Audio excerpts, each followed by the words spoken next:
If you've spent any time in the RV world, you've certainly heard of Fleetwood. And it all started with one man, John C. Crean.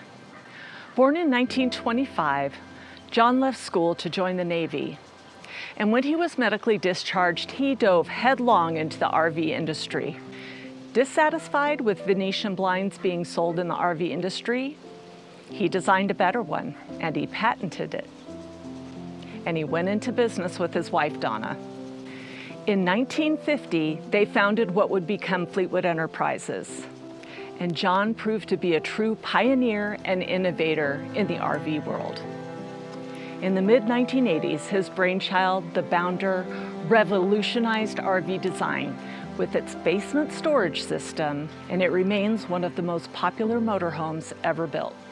By the time he retired in 1998, it was a $3 billion a year Fortune 500 company with 19,000 employees. But John and Donna were also known as remarkable philanthropists. They gave a portion of everything they ever made to charity, starting at 10% and eventually donating half of their earnings to charity. The Crean Foundation, established in 1981, continues that legacy to this day. Today, we have the honor of sitting down with two of their children who knew John not only as a legacy, but as dad. I would like to introduce Johnnie Crean and Emily Vogler. So, tell me a little bit about your recollections of what it was like when your dad first started Fleetwood. He's a lot older than me, so he can tell you more about the beginning. Okay. Well, after the war, there were no RVs and there were no manufactured houses. There were trailers. So Dad got into that need. Dad claimed he had 70 jobs between 1945 and 1950. And during the war, he'd worked building jet or bombers. So he learned how to do slow production. So he ended up, after about 1950, working for a guy, Doug Carruthers. And Doug Carruthers was building trailers. And Dad was being paid by Doug. And then he saved his money and made Venetian blinds on Saturdays and Sundays, and then he sold them to a couple guys who were building little trailers. Mm-hmm. So the little trailer guys would buy the Venetian blinds on Dad, so Dad saved enough money, and then he ended up building his own little trailer in the garage.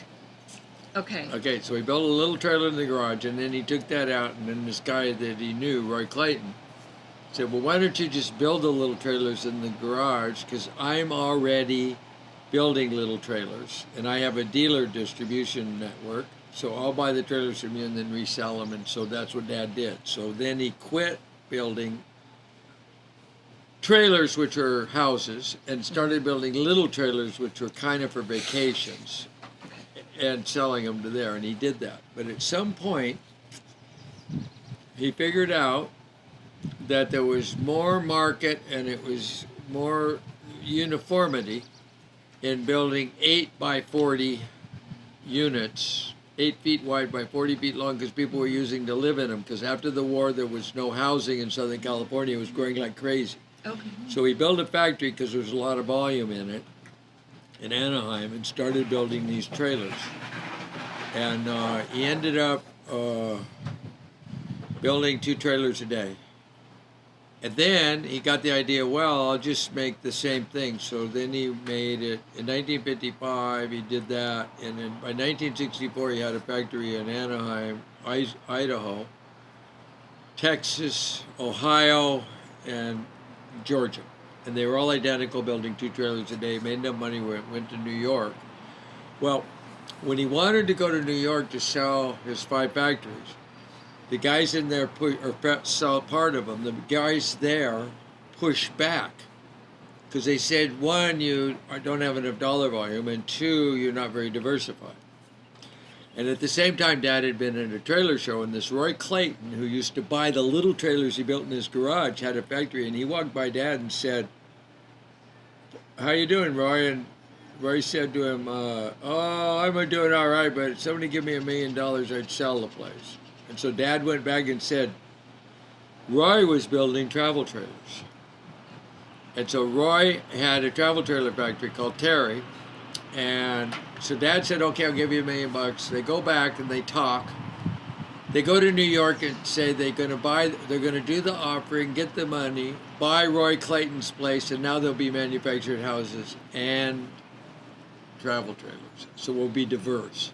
So it put the deal together. But until that time, that was in '64, Dad didn't have any interest. He was building housing, not recreational vehicles. So mobile homes. Mobile homes, Okay. they were first trailers, Okay. then they became mobile homes, and then the guys went to Washington and wanted to get into federal financing, so they changed it to manufactured housing. So they got the feds to write a standard that would have to be accepted by all states.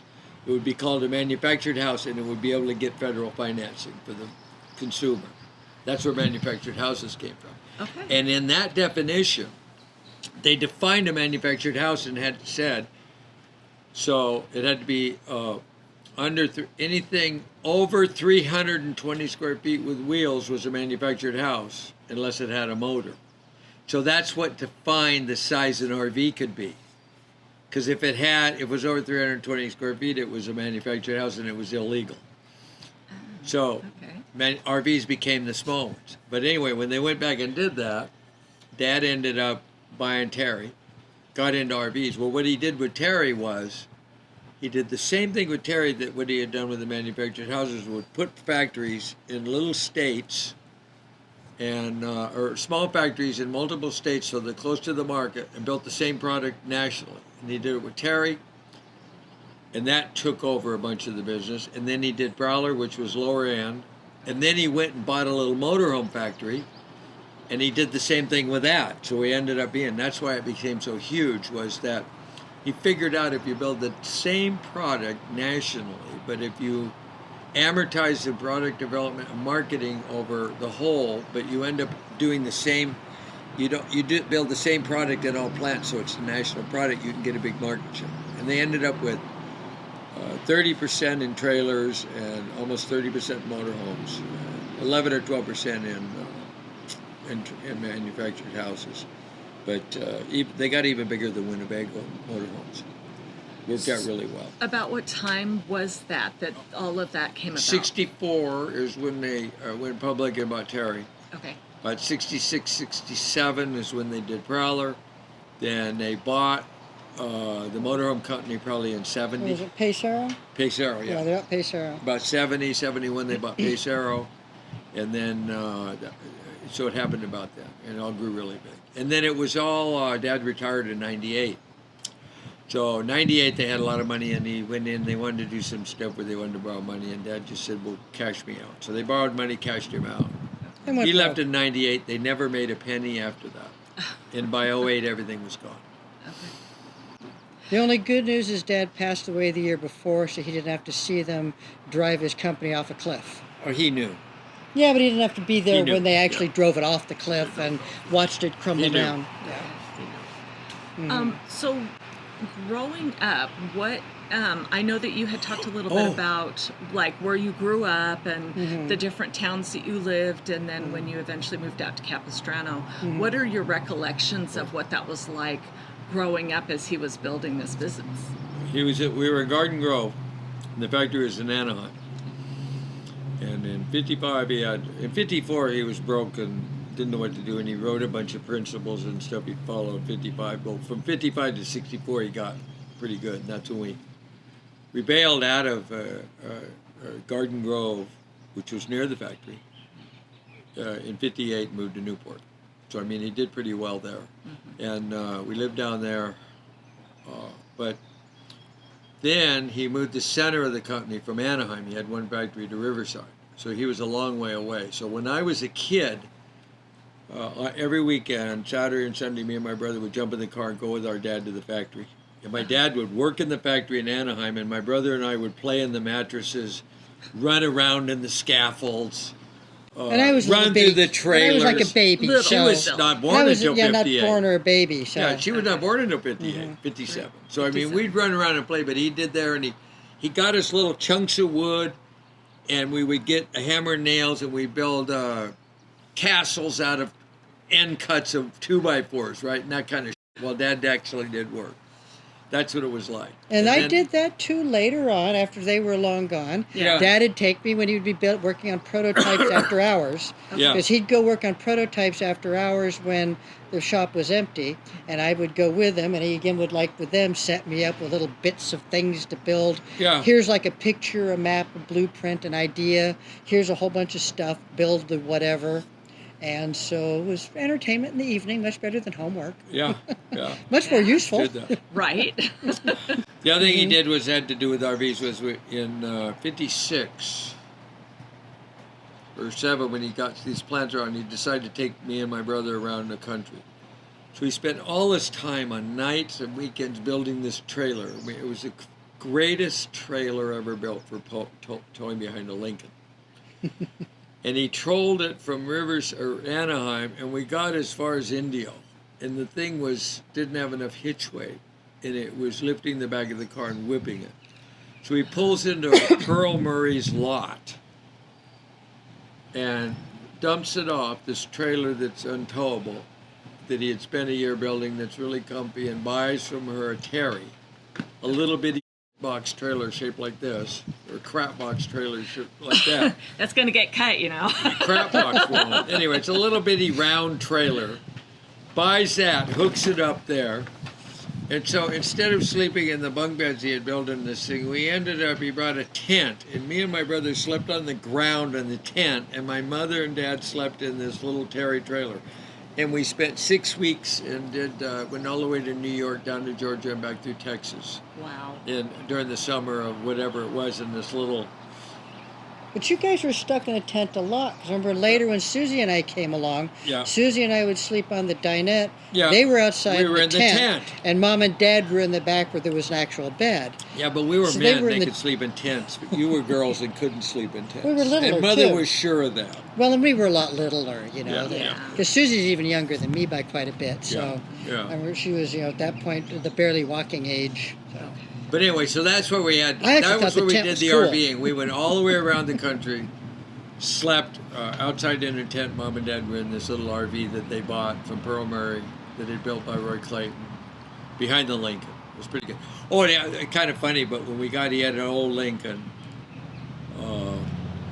Or Lincoln, a new one, but it was a nice Lincoln. When we got to Detroit, Ford had just come with this thing called the Lincoln Continental that looked like a little T-Bird, only a big T-Bird. Yeah. And they were exclusively built. Dad got totally enamored, so he went over, sucked up to Ford, and anyway, bought one of those. So we switched, and we ended up finishing the trip in this Lincoln Continental that he bought straight from the factory in whatever it was, 1956, 58.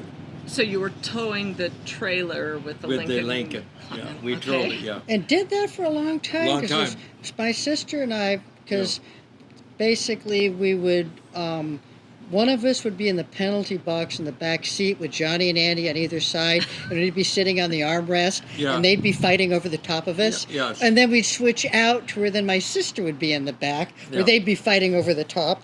And I would be, then get to be in the front between Mom and Dad, who were quite civilized.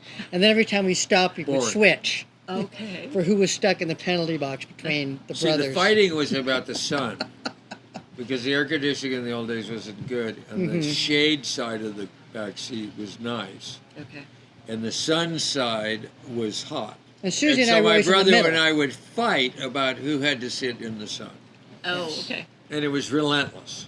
Yes. And So we were like you'd be little. one thing, you'd be out there, and then all of a sudden they'd turn, and then all of a sudden you went from being in the shade to the sun, and then you'd want to switch sides because it's my shade day. And car seats? There weren't car seats. We sat on the No. armrest, Okay. No, of course. which is cool. As a little kid, it was a booster seat. That Yeah, way right? You could see out. Yeah. Yeah. And it was quite different because at the time when you were RVing in the late 50s, 60s, they didn't have all KOA and all that stuff. I mean, but there were No. parks, but you would go out and it would be a matter of there'd be a grassy area, or maybe the place to park your car, cement. There might be water and electrical, but certainly not sewer. And certainly not they didn't have holding tanks. Holding tanks didn't really show up until in the 70s. Oh, okay. Somewhere in there in the 80s. So these things were, you Look at had them to in the stop and 70s. use bathrooms or use the bathrooms at the parks, and you didn't have the water and stuff. And the other thing is a big deal was now, I mean, you run in, you have propane refrigerators, but in those days, you had an ice box. And so you would be watching your ice melt, and then you would have to find a place where you could buy another block of ice and stick it in the ice box. Well, the right? lights were Coleman lanterns with the little. And the lights were Coleman lanterns, right? Because you didn't have the battery power like you do now. So you'd have a Coleman lantern. You couldn't run the Coleman lantern that much inside because it would burn the oxygen and kill you. So you had to be careful about how much light. So you had to go to bed at dark. Mm-hmm. Look for ice and drive from toilet to toilet. As kids, do you recall liking going camping in the trailers? This is what you did. It was It's just not what a you matter guys of. did. It was exciting. It's I what mean, you did. when you take off and you go see like the Mount Rushmore, all these different things. I mean, it was or Washington D.C. Well, you or go visited through Boston, relatives. Massachusetts, or whatever. I mean, it's so exciting that and remarkable these different sights you see that it was fun.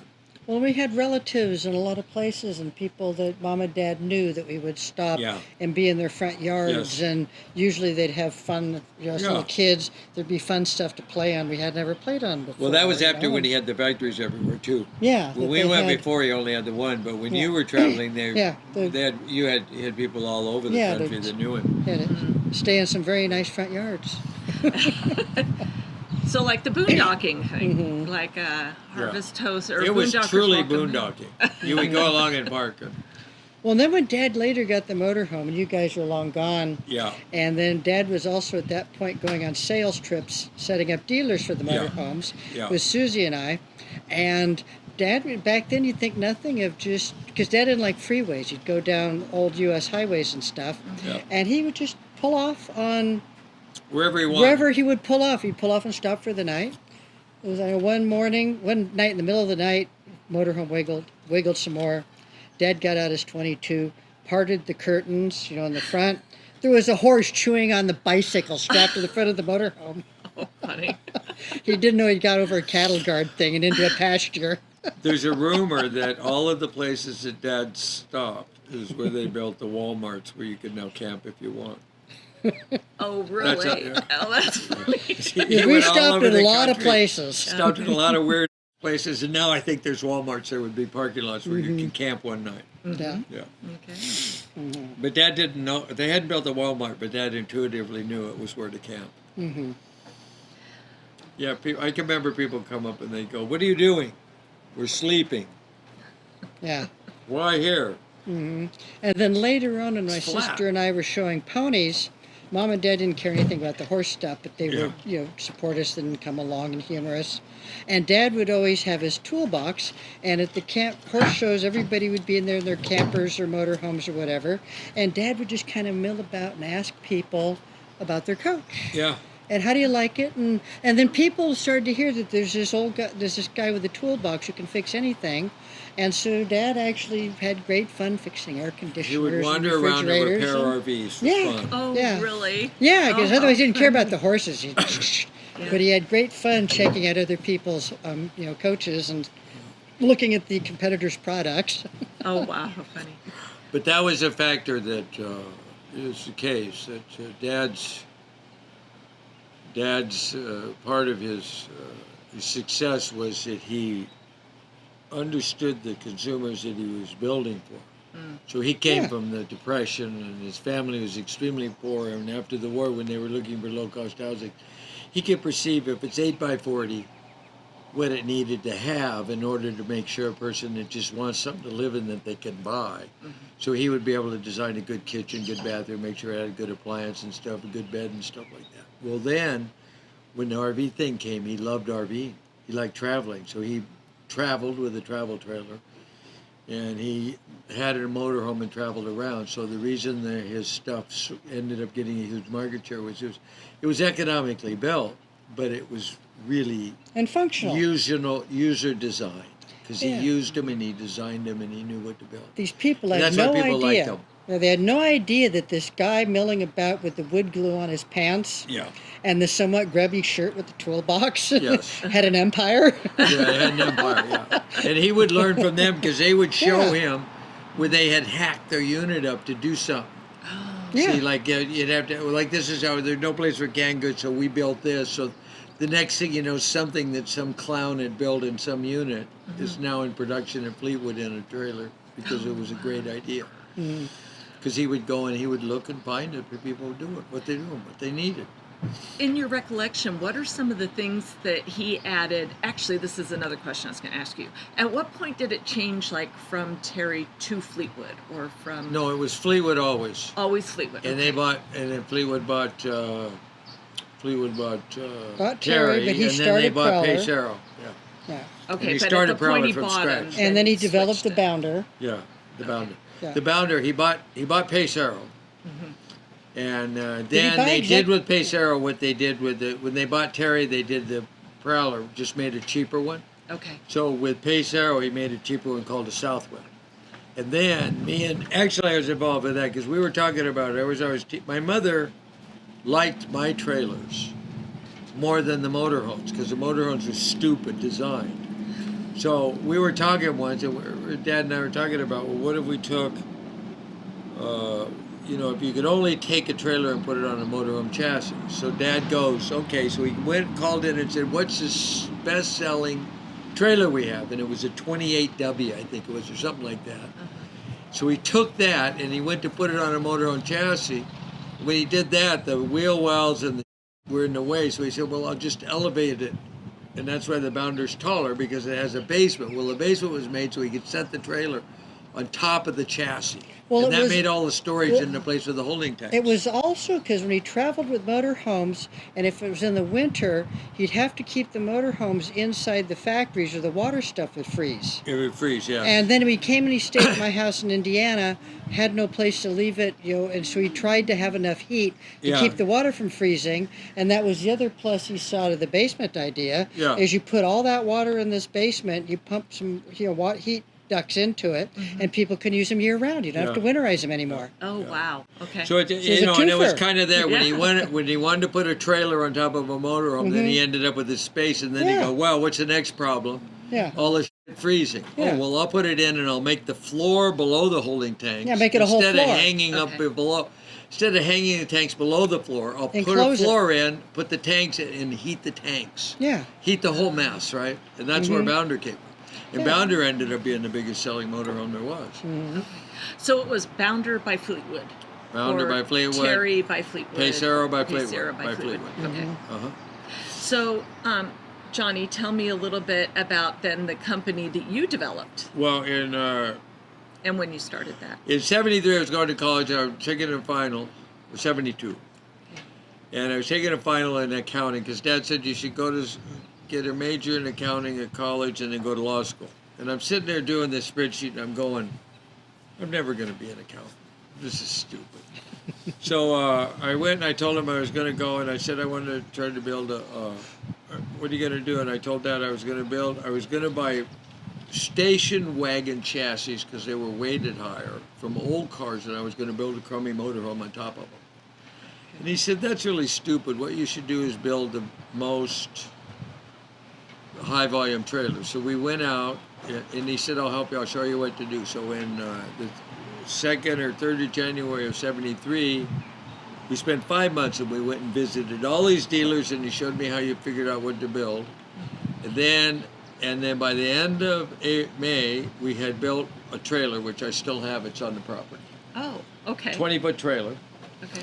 And then from May until September 73, me and him and Tim Igo and a guy named Marv Graham built a factory in a 10,000 square foot. And then in September 73, we had the energy crisis. Dad went crazy and had to go to work. Yeah, the Arab oil embargo. Oil embargo. Okay. So Dad took off. And then an hour and a half after that, the fire department came because we had built this factory in an agricultural building on his ranch in Capistrano and threw me out. So Dad was busy, and he said, I don't know, you sure have bad luck, is what he said. So I went in Brea, and I found a guy that was in bankruptcy that had a 60,000 square foot building, and I rented 13,000 square foot of his building, one side, and moved the factory from San Juan Capistrano to Brea and started building trailers there. And I stayed there for about a year and a half. I built 380 trailers there, about. Then he filed for bankruptcy. They took the building. I had to move. But then another guy was in bankruptcy named Doug Carruthers had a building, and I went. But he had an assignable lease for 20 years in Chino. So I went and he assigned me the lease, and I moved my factory there, and then I was in that factory until 2008. Okay. And I built 20,000 trailers there about. And what was the name of your company? Alpha. Okay. Alpha. We built Alpha Golds, Alpha Cias, we built some Ideals, we built all kinds of stuff. But what I did is I didn't want to compete with Dad. He was brilliant. And he built low-end travel trailers. All my stuff became high. They were expensive, but they were actually low-cost portable housing for retired blue-collar workers. Oh, okay. So all the people would work, plumbers, whatever, they'd get their things, they'd sell their house, they'd buy a trailer, and they'd live in them for snowbirds, and they'd go visit their grandkids who had moved out of state, and then they would go down to Arizona when it was cold and It had move like around. residential style appliances. All residential, Instead yeah. of the cheap plastic sinks, it Yeah. had nice sinks, All that nice stuff. refrigerators. A bathroom you could move around in, Yeah. you could get dressed in. The shower you could actually shower in. There were housing, Okay. but they were under 320 square feet. Okay. And then I got really involved in the fact when somebody built it. We started with a tip out, and then we started doing. Somebody did a slide out. So we ended up where we were building them to where we got the government to agree that it was 320 square feet. If it was under 320 square feet, but not in the setup mode, so we could build an 8x40 box. Then we could have the rooms all slide out to where we could get it up closer to 400 square feet. And people don't really want to live in under 400 square feet. So we did that. Then we could put tip outs and slide outs on the things, make them about 400 square feet, and they were really good housing. Was Alpha Leisure then one of the first that did the slide outs? We were right close on everything, yeah. Okay. Right. Uh-huh. Because you made ones that actually worked reliably. We did, yeah. Because there was a lot of Yeah. preliminary ones I recall. They were early done. Yeah, whatever. that conditions had to be just right. Yeah, yeah. Well, we made it where we had it where we did our first slides operated by air, and everybody else was operating them by hydraulic fluid, so you end up with a whole trailer full of hydraulic fluid. And air, when it leaks, doesn't make that much of a mess. And it's pretty powerful. So when we did the air slide outs, but we would build one and cycle it. So that's why the stuff worked. We tested it. We did mechanical testing. Well, you built toy houses too. We built toy Because houses. when you built too. toy houses, that was the first of the I people copied making. a guy doing that, yeah. Yeah. But I was the first one to put it in production. One guy Yeah. was making one. I saw one in the desert. And a toy house is a RV with the back door folds down into a ramp. Cool. Yes. And So we got you beat s- up by that too. The government beat us up because the RV code is written by 4 different groups, one of which is the fire marshals, and the people at the fire marshal's office decided they didn't want people sleeping with their motorcycles because the idea was they've had a rear door, and we went back to them and said, look, vans have rear doors. People aren't sleeping with, and they said that it's more dangerous to ride a motorcycle. And why would these people want to sleep with them? They get there, roll them out, and they sleep there. So we ended up getting it to where we got that, where we could do it. But it took quite a bit of hassling for a long time before we got it to where they didn't make it illegal to have a rear door in an RV. That's really interesting because it's Yeah. such a thing now. About 30% of the trailers have rear doors. Yeah, it's a big part of the market. And we're amazed going into campgrounds and the rear doors open and Harleys and stuff come out. Yeah, Yeah. all kinds of stuff. Oh, everything. Yeah. These Harleys, people with jet these big, skis. awesome bus motorhomes, for the ton of money, Yeah. and the shiny trailer that matches behind it, and they open the door and the matching shiny Harleys come out. Yeah, yeah. They got a lot of money in those rigs. It's pretty interesting too because the RVs became the RV market is definitely bifurcated by people who are using it for portable retirement housing and people who buy one to go on vacation. So what happens is people go along, they make so much money, and then they say whatever, so I'm going to buy an RV, and they'll buy an RV for vacationing, and they'll use them like for a few years, and then after that they don't use them and they end up getting stored. And the other group is where they're around for a while and they get ready, they want to dump their house, their kids are 500 or 700 or 1,000 miles away, so, and they don't want to go and stay in their kid's house, but they're not ashamed to go and stay in their RV in the parking lot or the driveway in front. So they buy one, and then also where they live, it's two whatever, so one whatever. So Yeah. so those people there, so RVs. And what's happened is I think the RV market has been impacted by the fact that we are so wealthy now. People are used to buy RVs because they were pretty economical, but now they're buying. RVs are having to compete with hotels, jet skis, and all kinds of mechanized things that people are buying now to do. So I think the market for portable housing is fine, but the market for the vacation RVs is impacted negatively. Oh, and the cars changed. Yeah. Right now the vehicles are not able to tow what they used to be able to tow. True. Yeah. So we're seeing a lot of little ones. My dad would be thrilled to see these little cute units they're building because the cars can't tow anything. Okay. But now when you take a woman that's been living here in a 2,500 square foot house with her own bathroom and then tell her she's going to use that closet for a toilet, they just go. I don't think they go, oh boy, can we go for 3 weeks in this? But They go, let's rent a hotel room near where we're going. Maybe park this or drive back and forth, yeah. So what's happened though is then RVs have become, I think I don't know about the numbers, but they're all now built by either Thor or Forest. I mean, the bulk of them are Thor and Forest River. They're built in Indiana. There are some factories around, but it's pretty much a commodity kind of a deal. And when I was in it in the 70s and 80s, it was more like proprietorships, and the dealers were proprietors. Now it's Camping World, they're the dealer. yeah. Yeah, they're out there. See if you like one, come by and I'll sell it to you. If you point it out to me, because I don't know where it is. Or anything about it. And Yeah. I don't want to know, but if you have money and don't want that one, I'll sell it to you. We have fun whenever we get a new RV and they want to do us the walkthrough thing. Yeah.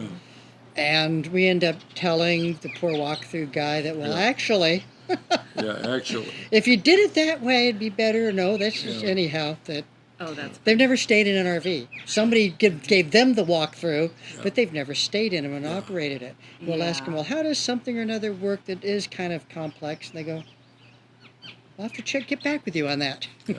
But the other side of it is the campground part and all is so developed in the U.S. Traveling across the U.S. in an RV is really pretty classy. I mean, there's millions of places to stay. It's hard to find a night where you can't find a place to stay. That's true. Yeah, it's pretty great. And there's room for them and accommodated. And there's enough camping worlds you can buy your parts. So. And the U.S. Once you get out of the cities, you can go to these small towns in these rural states, Montana, whatever. The people are glad to see you. They're friendly. They're happy. Pretty much, it's way different than Southern California. Going to the market in Southern California is like a brutal experience. You go to the market in Billings, Montana, and it's probably fun. Yeah, right. Yeah. Join us next week as we continue our conversation with Johnnie Crean and Emily Vogler. Johnnie and Emily, thank you so much for sitting down and chatting with me. I had a great time. If you like this content, please don't forget to like and subscribe, and we'll see you soon.